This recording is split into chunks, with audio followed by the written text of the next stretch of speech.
If you want to improve your fluency, your listening skills, your tone, your intonation, if you want to sound like a native English speaker, and if you want to boost your vocabulary, watch until the end of this interesting short story video. Let's get started. Emily was on vacation in Italy and decided to hike alone in the remote wilderness. She loved the solitude of nature, the scent of pine, and the crisp mountain air. She had no fear of being on her own. With her backpack on, Emily started her hike, enjoying the trails, twists, and turns. The sun peeked through the dense canopy, casting dancing shadows on the ground. Birds chirped, and a gentle breeze rustled the leaves. It was perfect. Suddenly, Emily heard a rustling sound behind her. She paused, telling herself it was just the wind, or maybe a small animal. But the noise grew louder, and her neck prickled with fear. Turning around slowly, Emily's heart stopped. A massive bear stood just a few yards away, staring directly at her. Its eyes were dark, its snout twitching. She had heard of bear encounters, but never imagined she'd be in one. Emily's mind raced. She remembered the advice. Don't run. Make yourself look bigger. Stay calm. But fear surged through her veins, and instinct took over. She bolted down the trail, her legs moving faster than ever before. The bear roared and lunged forward. Emily's heart pounded as she heard its heavy footsteps thundering behind her. She pushed herself to run faster, feeling the bear's breath on her neck. The trail seemed endless. Emily zigzagged through the trees, hoping to confuse the bear. She glanced back. It was still following, relentless and fierce. Her lungs burned, and her legs felt like lead, but she couldn't stop. Emily skidded to a halt at the edge of a steep cliff. Below her, a rocky river roared. The bear was close, too close. She had nowhere left to run. Panic set in as she weighed her options: face the bear or jump. In a final act of desperation, Emily screamed at the top of her lungs. The sound echoed through the forest, startling birds into flight.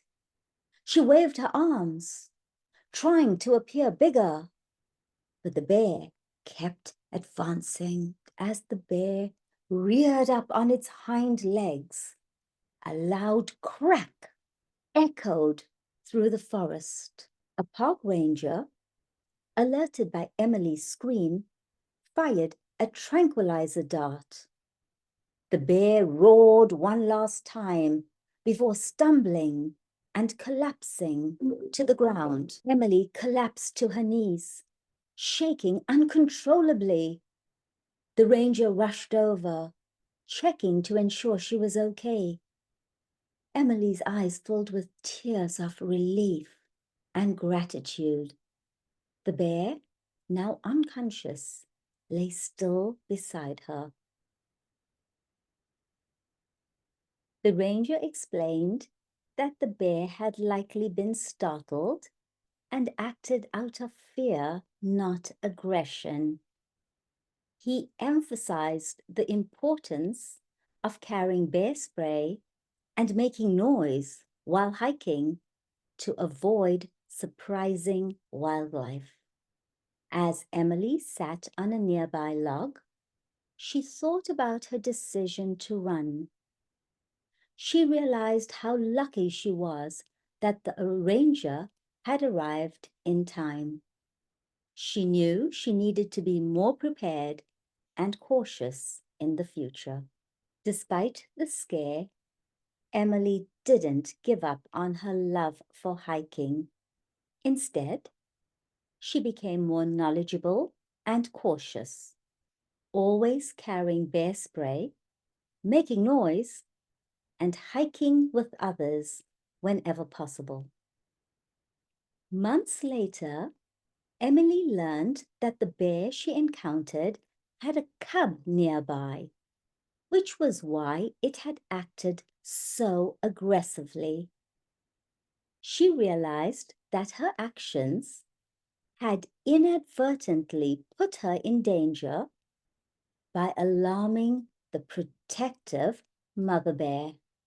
Now let's master some vocabulary. Remote, far away from populated areas. The remote location made it perfect for a quiet retreat.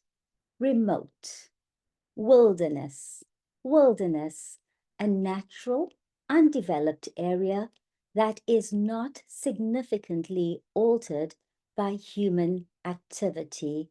Wilderness, often wild and untamed. The wilderness was vast and untouched, filled with trees and wildlife. Wilderness. Next up, solitude. Solitude, the state of being alone, often by choice, and enjoying the quiet and peace it brings. Solitude. Emily enjoyed the solitude of her cabin in the woods. Solitude. Prickle, a slight stinging or tingling sensation, often associated with fear or discomfort. Prickle. She felt a prickle of fear run down her spine. Prickle. Surge, surge, a sudden, powerful forward or upward movement, often of emotions or physical energy. Surge. She felt a surge of panic as the bear started running towards her. Surge, surge of panic, surge of adrenaline. Next up, bolt, bolt, to move suddenly and quickly, usually to escape something. Bolt. Emily bolted down the trail, trying to outrun the bear. Bolt. Weighed her options. Weighed her options to carefully consider the possible choices or decisions available. Standing at the cliff's edge, she weighed her options. Jump or face the bear. Weighed her options. Tranquilizer dart. Tranquilizer dart, a dart containing a sedative drug used to calm or immobilize an animal. Tranquilizer dart. The ranger used a tranquilizer dart to subdue the bear, to calm the bear. Aggression. Aggression. Hostile or violent behavior. Actions that are forceful, assertive, or attacking. Aggression. The bear's aggression was a protective response to feeling threatened. Aggression. Inadvertently, inadvertently, unintentionally, without planning, or by accident. Inadvertently, Emily inadvertently scared the bear by running.